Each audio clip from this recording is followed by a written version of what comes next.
నమస్తే, welcome to special focus. Corona రెండో రౌండ్కు సిద్ధమవుతోందా? అస్త్రశస్త్రాలు సమకూర్చుకుంటోందా? తాట తీసి తిరగబెట్టడానికి తయారవుతోందా?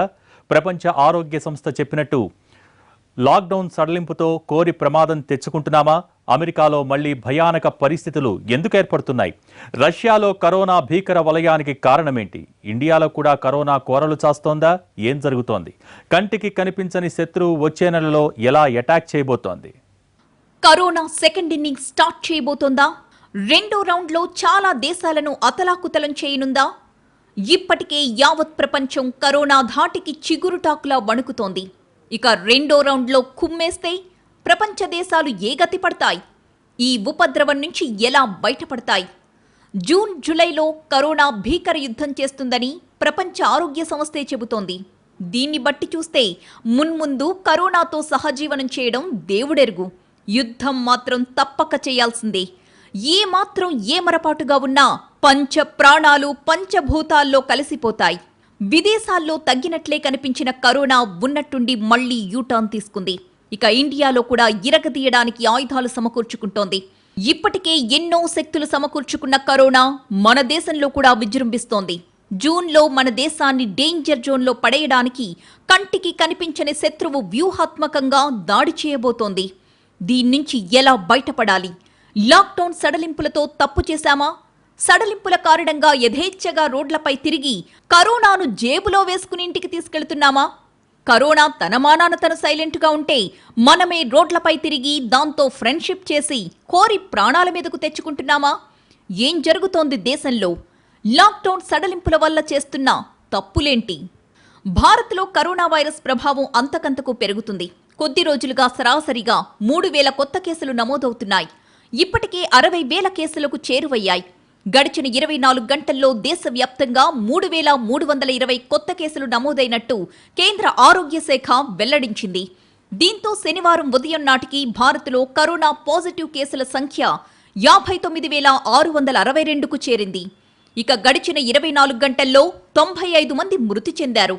దీంతో దేశవ్యాప్తంగా కరోనా బారిన పడి మృతి చెందిన వారి సంఖ్య 1981కి చేరింది. ఈ మహమ్మారి నుంచి కోలుకుని 17,847 మంది డిశ్చార్జ్ అయ్యారు. దేశంలో ప్రస్తుతం 39,834 మంది చికిత్స పొందుతున్నారు. ఇక అత్యధికంగా మహారాష్ట్రలో 19,063 కేసులు నమోదయ్యాయి. గుజరాత్లో 7,402, ఢిల్లీలో 6,318, మధ్యప్రదేశ్లో 3,341, రాజస్థాన్లో 3,579, తమిళనాడులో 6,009, ఉత్తరప్రదేశ్లో 3,214, తెలంగాణలో 1,132, ఆంధ్రప్రదేశ్లో 1,887 కరోనా పాజిటివ్ కేసులు నమోదయ్యాయి. లాక్డౌన్ సడలింపులతో హైదరాబాద్లో వాహనాల సందడి మొదలైంది. పలు రంగాలకు సడలింపులు ఇవ్వడంతో ఒక్కసారిగా వాహనాల రద్దీ పెరిగిపోయింది. పెద్ద సంఖ్యలో వాహనాలు రోడ్డెక్కడంతో ప్రధాన కూడళ్లలో శనివారం ట్రాఫిక్ స్తంభించింది. వాహనాల రద్దీని నివారించడానికి కొన్ని చోట్ల ఫ్లైఓవర్లను కూడా ఓపెన్ చేశారు. లాక్డౌన్ కారణంగా దాదాపు 1.5 రోజులుగా ఆపేసిన ట్రాఫిక్ సిగ్నల్స్ ని పునరుద్ధరించారు. దీంతో ట్రాఫిక్ సిగ్నల్స్ వద్ద మునుపటి సందడి నెలకొంది. సడలింపులను ఆసరాగా చేసుకుని అనవసరంగా రోడ్డు మీదకొస్తున్న వారికి పోలీసులు అడ్డుకుని జరిమానాలు విధిస్తున్నారు. కానీ కరోనాను మాత్రం వెంట తీసుకెళ్లడం లేదన్న గ్యారంటీ ఏంటి? ఇక రెడ్ జోన్లో ఉన్న హైదరాబాద్లో ఐటీ కంపెనీలు, నిర్మాణ రంగం వంటి కొన్ని రంగాలకు మాత్రమే షరతులతో కూడిన సడలింపులున్నాయని చెబుతున్నారు. ప్రత్యేక పాస్ ఉన్న వారిని మాత్రమే పోలీసులు అనుమతిస్తున్నారు. ఎల్బీ నగర్ చెక్ పోస్ట్ వద్ద భారీగా ట్రాఫిక్ స్తంభించింది. పోలీసులు వాహనదారులను తనిఖీ చేసి పంపిస్తూ ఉండడంతో పెద్ద సంఖ్యలో వాహనాలు నిలిచిపోయాయి. సిగ్నల్స్ పునరుద్ధరించకపోవడం, రాంగ్ రూట్లో వాహనదారులు వస్తుండటంతో కొన్ని చోట్ల ట్రాఫిక్ కి అంతరాయం ఏర్పడింది. అనుమతి లేని వారు రోడ్డు మీదకు రావద్దని పోలీసులు కోరుతున్నారు. రాష్ట్ర ప్రభుత్వం ప్రకటించినట్టుగా ఈ నెల 29 వరకు లాక్డౌన్ కొనసాగుతుందని స్పష్టం చేశారు. కానీ రోడ్లపై పరిస్థితి చూస్తుంటే లాక్డౌన్ సడలింపులా లేదు, పూర్తిగా లాక్డౌన్ ఎత్తేసినట్టు కనిపిస్తోంది. ఇదే ఇప్పుడు డేంజర్ బెల్స్ మోగిస్తోంది. అంతేనా? రాష్ట్రంలో లాక్డౌన్ సడలింపుల్ని ఆసరాగా చేసుకుని ప్రజలు యథేచ్ఛగా రోడ్లపైకొస్తున్నారు. బైక్లపై 2-3, కార్లలో 4-5 ప్రయాణిస్తున్నారు. మద్యం షాపులు, కిరాణా దుకాణాలు, కూరగాయల మార్కెట్ల దగ్గర సోషల్ డిస్టెన్స్ నిబంధనని ఏమాత్రం పట్టించుకోవడం లేదు. ఇలా కుంటి సాకులతో రోడ్లపై తిరగడం అంటే నిద్రపోయే సింహాన్ని నిద్ర లేపడమే. లాక్డౌన్ సమయంలో బయటకొచ్చిన వాళ్లని కారణం కూడా అడగకుండా చితక్కొట్టిన పోలీసులు ఇప్పుడు రోడ్డుకు అడ్డంగా పెట్టిన బారికేడ్ల దగ్గర నిర్లిప్తంగా నిలబడి వచ్చిపోయే వాహనాలను చూస్తున్నారు. మార్చి 22న జనతా కర్ఫ్యూ విధించినప్పటి నుంచి మొన్నటిదాకా నిర్మానుష్యంగా ఉన్న రోడ్లన్నీ మళ్లీ జనంతో రద్దీగా మారుతున్నాయి. ఆంక్షల సడలింపుతో భారీగా రోడ్ల మీదకొచ్చిన వారిని పోలీసులు ఆపినా ఏ స్క్రూ కోసమో మద్యం కోసమో వచ్చామని చెప్తే వదలక తప్పని పరిస్థితి. మరోవైపు కరోనా వైరస్ ఇంతకు ముందు లేని ప్రాంతాల్లో కూడా కొత్త కేసులు నమోదు చేస్తోంది. ఈ నేపథ్యంలో వైరస్ బారిన పడకుండా మనని మన కుటుంబాన్ని కాపాడుకునే బాధ్యత మన చేతుల్లోనే ఉంది. కరోనా లాక్డౌన్ సడలింపులతో చేస్తున్న చిన్న చిన్న తప్పులే వచ్చే నెలలో పెద్ద తప్పులుగా మారబోతున్నాయి.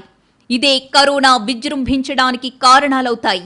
ఆ తరువాత మళ్లీ లాక్డౌన్ అంటే సామాన్య జనం పరిస్థితేంటి? మరోవైపు విదేశాల్లో చిక్కుకుపోయిన భారతీయుల్ని తీసుకొచ్చేందుకు వందే భారత్ మిషన్ కొనసాగుతోంది. ప్రత్యేక విమానాల్లో, నౌకల్లో భారతీయుల్ని సొంత దేశానికి తీసుకొచ్చే ప్రక్రియ ప్రారంభమైంది. సముద్ర సేతు పేరిట చేపట్టిన ఈ కార్యక్రమంలో భాగంగా మాల్దీవుల్లో చిక్కుకుపోయిన భారతీయుల్ని నౌకాదళానికి చెందిన ఐఎస్ఎస్ జలాస్వ, ఐఎస్ఎస్ మగర్ యుద్ధ నౌకల ద్వారా తరలిస్తున్నారు. వీరికి కరోనా పరీక్షలు జరపాలి. ఆ తరువాతే వీళ్లను వాళ్ల సొంత ఊళ్లకు పంపాలి. లేదంటే పరిస్థితి కరోనాకు అనుకూలంగా మారిపోతుంది. అసలే రెండో విడతలో అన్ని దేశాలను బండకేసి ఉతకాలని కంకణం కట్టుకున్న కరోనా వైరస్తో జాగ్రత్తగా ఉండకపోతే మున్ముందు భారీ మూల్యం చెల్లించుకోక తప్పదు. ఇప్పటికే చాలా దేశాల్లో తగ్గుముఖం పట్టినట్టే కనిపించిన కరోనా మెల్లగా మళ్లీ అటాక్ చేస్తోంది. అన్ని దేశాల్లోనూ వీరవిహారం చేస్తోంది. మరోవైపు ప్లాస్మా థెరపీ చికిత్సలకు హైదరాబాద్ గాంధీ ఆసుపత్రి వైద్యులు సర్వం సిద్ధం చేశారు. ఇప్పటికే ముందుకొచ్చిన 36 మంది దాతల నుంచి ప్లాస్మాను సేకరించనున్నారు. సోమవారం నుంచి అవసరమైన రోగులకు చికిత్సలు ప్రారంభించబోతున్నట్టు తెలిసింది. అయితే దీన్ని క్లినికల్ ట్రయల్స్ లో భాగంగానే పరిగణించాలని Indian Council of Medical Research స్పష్టం చేసింది. అత్యవసర పరిస్థితుల్లో ఉన్న కరోనా బాధితులకు ప్లాస్మా థెరపీ ఓ ఔషధంలా ఉపయోగపడుతుందని వైద్యులు భావిస్తున్నారు.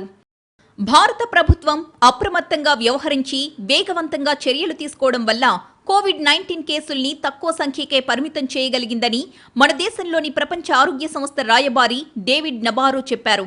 అయితే కేసుల సంఖ్య జూన్, జూలైలో పీక్స్కు చేరుతుందని చెబుతున్నారు. లాక్డౌన్ ఎత్తేసిన తరువాత కేసుల సంఖ్య కొంతకాలం పెరుగుతుందన్నారు. పట్టణ ప్రాంతాల్లో తీవ్రత ఎక్కువగా ఉండడంపై కరోనా వైరస్ విజృంభించే అవకాశాలు చాలా ఉన్నాయని నబారో ఆందోళన వ్యక్తం చేశారు. అయితే భారత్లో కేసులు క్రమక్రమంగా పెరుగుతున్నప్పటికీ జనాభాతో పోలిస్తే ఇప్పటి వరకు నమోదైన కేసులు చాలా తక్కువేనని అభిప్రాయపడ్డారు. యావత్ ప్రపంచం కరోనాపై పోరాడుతూనే ఉంది. కానీ ఈ ప్రాణాంతక మహమ్మారి మాత్రం ఎప్పటికప్పుడు ఉధృతంగా దాడి చేస్తూనే ఉంది. పుట్టింది చైనాలోనే అయినా ఇతర దేశాలపై పగ తీర్చుకుంటోంది.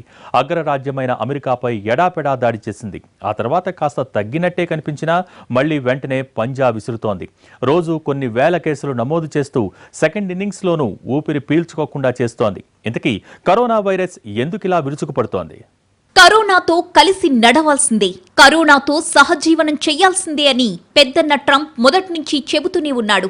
కరోనా కంటే కసిగా కమెంట్స్ చేశాడు. కానీ ఇప్పుడు మళ్లీ ఈ ప్రాణాంతక మహమ్మారి రివర్స్ అయింది. రెండో రౌండ్లో అలజడులు రేపుతోంది. ఉధృతి తగ్గినట్లే తగ్గిన అమెరికాలో మళ్లీ భారీగా మరణాలు. రష్యాలో వరుసగా 6వ రోజు 10,000 పైన కేసులు. ప్రపంచ వ్యాప్తంగా 40 లక్షలకు చేరువైన బాధితుల సంఖ్య. ఇది శుక్రవారం ఒక్కరోజులో కరోనా విజృంభించిన తీరు. అగ్రరాజ్యంలో పరిస్థితి కాస్త మెరుగుపడినట్లు కనిపించినా మరణాలు పెరుగుతున్నాయి. తాజాగా 1,791 మంది ప్రాణాలు కోల్పోయారు. 29,000కు పైగా కొత్త కేసులతో మొత్తం కేసులు 13 లక్షలు దాటాయి. దీంతో ట్రంప్ మరోసారి చైనాపై కోపంతో ఊగిపోయాడు.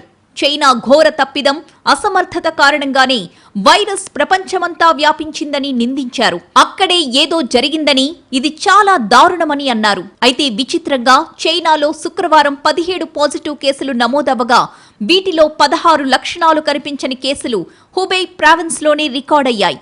కానీ అమెరికాలో మాత్రం కంటికి కనిపించని శత్రువు విరుచుకుపడుతూనే ఉంది. ప్రపంచ వ్యాప్తంగా అత్యధిక కేసులు నమోదైన తొలి 5 దేశాల జాబితాలో America, Spain, Italy, Britain, Russia నిలిచాయి. బ్రిటన్లో తాజాగా 626 మంది మృతి చెందారు. రెండోసారి వైరస్ విజృంభించకుండా అడ్డుకునేందుకు అమెరికా, యూరోపియన్ దేశాలు సరికొత్త వ్యూహాలను రచిస్తున్నాయి. ఆంక్షల్ని సడలించడం వల్ల వైరస్ మళ్లీ బుసలు కొట్టే ముప్పుందని చైనా, దక్షిణ కొరియా నిపుణులు భావిస్తున్నారు. ఆంక్షల్ని సడలించిన అనంతరం ఈ దేశాల్లో కేసులు ఎక్కువ కావడం చూస్తుంటే కరోనా వైరస్ ని చాలా దేశాలు చిన్నచూపు చూస్తున్నట్టే ఉంది. ఒక్క ఇంకు చుక్క శుద్ధమైన నీటిలో ఎలా వ్యాపిస్తుందో ఒక్క వ్యక్తికి సోకిన కరోనా వైరస్ కూడా అంతగా వ్యాపించగలదు. ఆ వ్యక్తి ఎవరైనా కావచ్చని నిపుణులు చెబుతున్నారు. లాక్డౌన్లను ఎత్తేసిన తరువాత ప్రతి దేశంలోనూ ఎంతో కొంత వైరస్ ఉధృతి కనిపిస్తుందని అంటున్నారు. అయితే ఇప్పుడు అమెరికాలో పరిస్థితి దారుణంగా ఉంది. కొత్త కేసుల సంఖ్యతో పాటు కరోనా మరణాల రేటు కూడా పెరుగుతూనే ఉంది. రష్యా రాజధాని మాస్కోలోనే 93,000 కేసులు నమోదు కావడం పరిస్థితి తీవ్రతను చాటుతోంది. దేశంలో గురువారం 11,231 కేసులు రికార్డయ్యాయి. ఇప్పటి వరకు ఇదే చాలా ఎక్కువ. ఏప్రిల్ చివరి వరకు రష్యాలో కేసులు తగ్గినట్టే కనిపించినా ఒక్కసారిగా మళ్లీ కరోనా ఉధృతి పెరిగింది. ఊహించని రీతిలో పాజిటివ్ కేసులు నమోదవుతున్నాయి. లాక్డౌన్ సడలింపుల కారణంగా జనం రోడ్లపైకి రావడం, ఈస్టర్కు జనం గుమిగూడటం వల్ల కరోనా కేసులు పెరిగిపోయాయి. ఇప్పుడు రోజుకు 10,000కు పైగా పాజిటివ్ కేసులు నమోదవుతూ రష్యాను డేంజర్ జోన్లోకి నెట్టాయి. అనేక దేశాల్లో 90,000 మంది వరకు ఆరోగ్య సిబ్బందికి కరోనా సోకిన ఉదంతాలు తీవ్ర కలకలం రేపుతున్నాయి. మరోవైపు మహమ్మారిని కట్టడి చేయగల వ్యాక్సిన్ కోసం యావత్ ప్రపంచం ఆశతో ఎదురుచూస్తోంది. వైరస్ల జన్యు పరిణామాల్ని గుర్తించి జన్యు క్రమాన్ని విశ్లేషించే పరిశోధనల నిమిత్తం ఇండియాతో పాటు పలు దేశాలకు మౌలిక సాధన సంపత్తి ఉంది.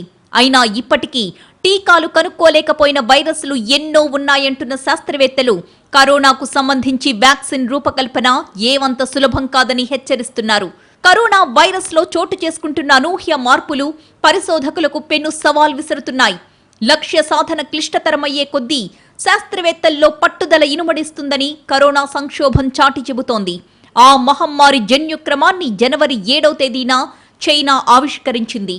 కొన్ని నెలల వ్యవధిలో కరోనా వ్యాక్సిన్ సిద్ధమయ్యాక దాన్ని 780 కోట్ల ప్రపంచ జనాభాలో 50-70% వరకు వినియోగించాల్సుంటుందన్నది నిపుణుల అంచనా. ఆ స్థాయిలో డోసులను చురుగ్గా సిద్ధం చేయడం అన్నది దేశీయంగా, అంతర్జాతీయంగా దిగ్గజ ఔషధ సంస్థల ముందున్న లక్ష్యం. వ్యాక్సిన్ ఎవరు ఎప్పుడు కనుక్కున్నా దాన్ని చౌకగా విస్తృత ప్రాతిపదికన మానవాళికి చేరువ చేయడంలో ప్రపంచ దేశాలు ఏకతాటిపై నిలవాలి. అలా ప్రదర్శితమయ్యే సంఘటిత శక్తే కరోనా మహమ్మారిని దిగ్బంధించగలిగేది. అంతవరకు కరోనా కష్టాలు తప్పవు. అందుకే కరోనాతో సహజీవనం చేయాల్సింది మనమే కాబట్టి జాగ్రత్తలు కూడా మనమే పాటించాలి. కనీసం మరో 6 నెలల నుంచి ఏడాది కాలం పాటు వీలైతే ఆ తరువాత కూడా మాస్క్లను తప్పనిసరిగా ధరించాలి. మీ వల్ల ఇతరులకు, ఇతరుల వల్ల మీకు వైరస్ రాకుండా కాపాడే ప్రధానమైన మార్గమిది. మాస్క్ వల్ల వైరస్ నుంచి 10 రెట్లు ఎక్కువ రక్షణ లభిస్తుంది. రోగ నిరోధక శక్తిని పెంచి ఆహారాన్ని తీసుకోవాలి. డి విటమిన్ లోపం ఉన్నవారిలో వైరస్ ప్రభావం ఎక్కువగా ఉంటుంది. కాబట్టి రోజు సూర్యోదయం వేళలో ఎండ తగిలేలా చూసుకుంటే మంచిది. కరోనాను అంత తేలిగ్గా తీసుకోవద్దు. ఏ జ్వరం మాత్రం వేసుకుంటే తగ్గిపోతుందని అస్సలనుకోవద్దు. వైరస్ వస్తుంది పోతుంది అని చులకనగా చూడొద్దు. కనీసం ఇంకో 2 ఏళ్ల పాటు వైరస్తో కలిసి జీవించాల్సిందే అని రాజీ పడిపోవాలి. వైరస్ మననేం చేస్తుందనే నిర్లక్ష్య ధోరణితో మాస్కుల రక్షణ లేకుండా రోడ్లపైకి రావద్దు. ఎందుకంటే ఈ వైరస్ ప్రభావం ఎవరిలో ఎలా ఉంటుందో శాస్త్రజ్ఞులే చెప్పలేకపోతున్నారు.